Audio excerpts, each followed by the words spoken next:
ఒక cup జటా special tea తాగితే 4 గ్లాసుల బత్తాయి జ్యూస్కు సమానంగా ఉంటుంది.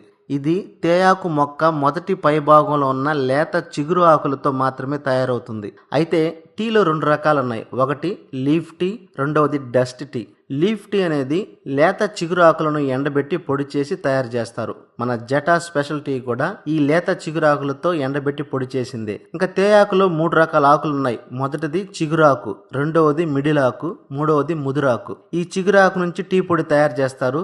మన జటా స్పెషల్ టీ కూడా లేత చిగురాకుల నుంచి తయారు చేసిందే. ఇక మిడిల్ ఆకు, ముదురాకులతో టీ పొడి కూడా తయారు చేస్తారు. అయితే దీని తయారీలో టానిన్ అనే ఆల్కహాల్ కంటెంట్ ను కలుపుతారు. ఈ ఆల్కహాల్ కంటెంట్ మనం రోజు ఎక్కువ సార్లు టీ తాగడానికి ప్రేరేపిస్తూ ఉంటుంది. దీనివల్ల మనకు గ్యాస్ ప్రాబ్లం, జీర్ణ సమస్యలు, ఆకలి వేయకపోవడం, అల్సర్ వంటి సమస్యలు ఏర్పడతాయి. కాబట్టి చాలా వరకు ఈ డస్ట్ టీని అవాయిడ్ చేయడమే మంచిది. అయితే లేత చిగురాకులతో తయారు చేసిన వెస్టేజ్